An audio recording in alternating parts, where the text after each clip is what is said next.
It's a country music time machine, taking us back to where the grass is green. Hi, everybody. Welcome back to the Country Music Time Machine, and we are looking today at the worldwide love of country music.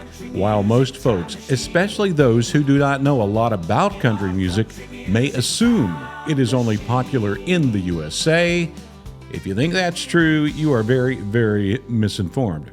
Right now, we're taking a look at the worldwide country music phenomenon. While most folks agree that country music, or what it was back then, was imported to us from the Scottish, Irish settlers in America, with the flavor of banjos, of course, from Africa, but country music is heard and played worldwide. Hi, everybody. You know me. I'm Kevin. I recently had an incredible trip to Japan. Now, while I was in Japan, I did a deep study of the history of country music in the land of the rising sun. Who was the first big country singer from Japan that made it big? That was the one and only Tomi Fujiyama. Born in 1941, she was singing country music at the age of 12 before she could even speak English. She went on to a major record label in the U.S., playing at Las Vegas and even appearing on the Grand Ole Opry. She is the queen of country music in Japan. So if you get a chance, please take a look at the special episode about the history of country music in Japan. I've got a link here on the screen somewhere. It's right here on the Country Music Time Machine. On the Country Music Time Machine, we have active viewers in just about every country on Earth. This shows you just the top 10 countries that are tuned in to the Country Music Time Machine. Sweden, the Philippines, Norway. That's incredible data. But the obvious second most popular country for the Country Music Time Machine is our neighbors and friends to the north, Canada.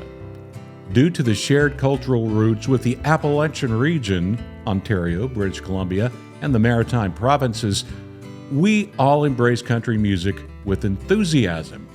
Who is the father of Canadian country music?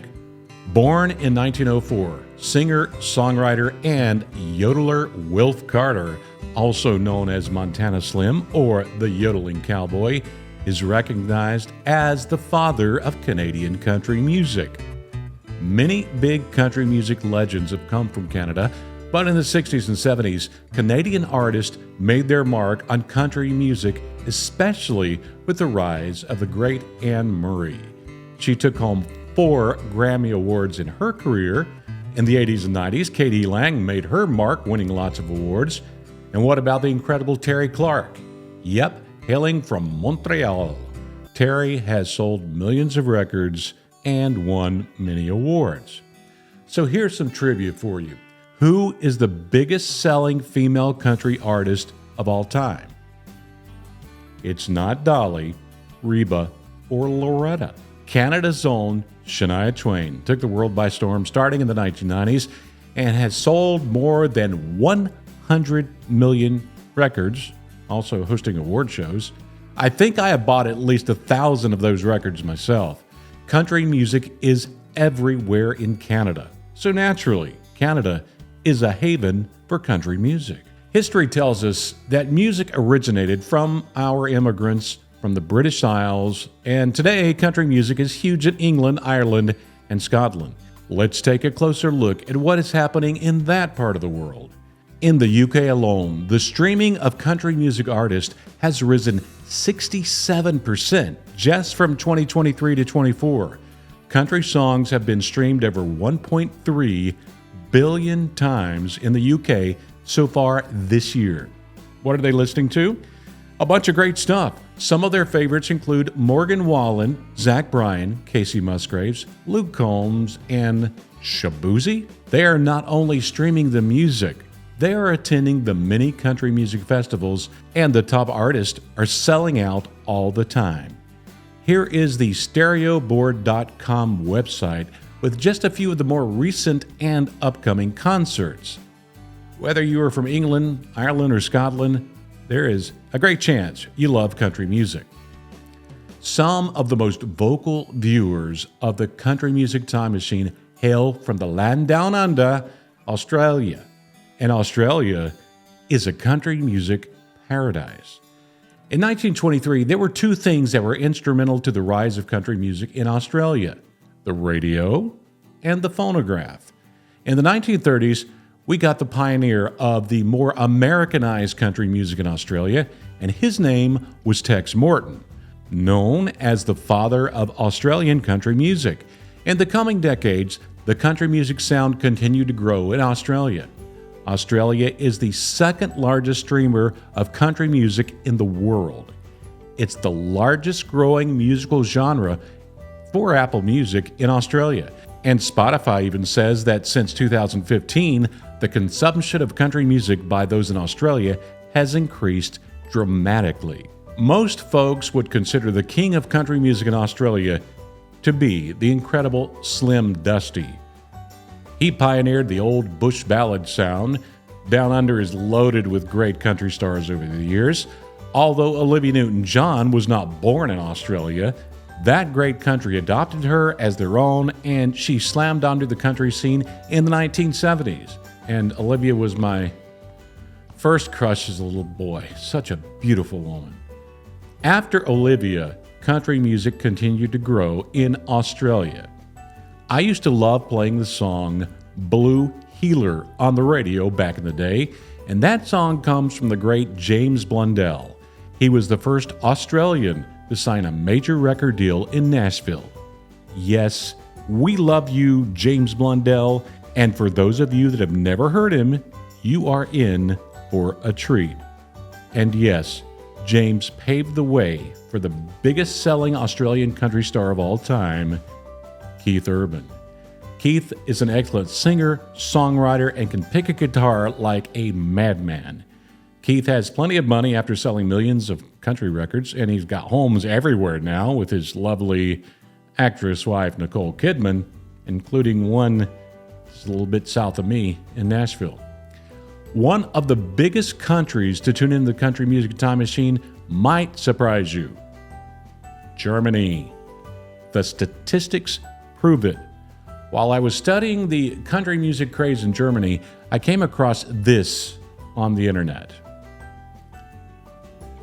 I found this comment on Reddit. It says, "Why is American country music not popular in Germany?"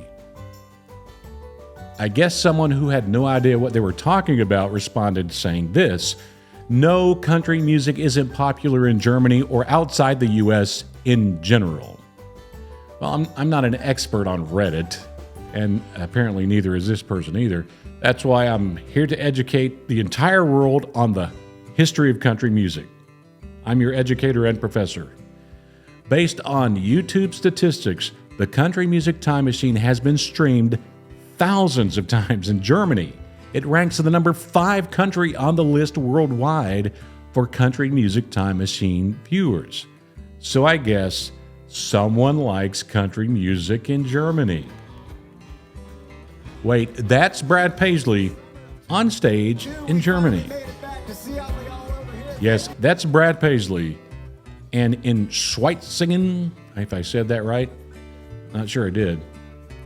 As shown here, Brad has lots of fans in Europe, including big shows in Iceland, Switzerland, the Netherlands, Sweden, Norway, Scotland, Ireland, and of course, Germany.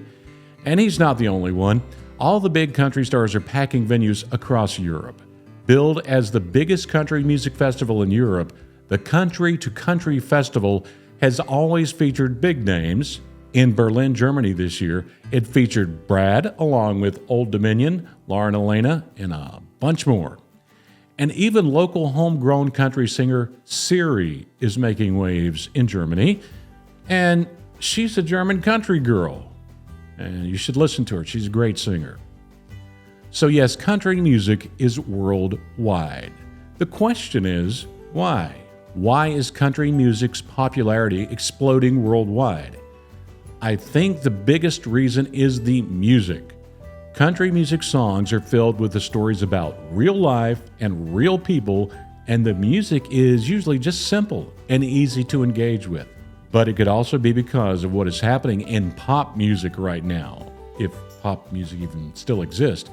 Pop music, especially the last few years, has been filled with extremely graphic and sometimes borderline pornographic music that is enjoyed only by a specific type of audience. A lot of those pop music lovers are finding what they want to hear in country music. But I have to issue this warning. Yes, let's put a big warning sign here on the screen.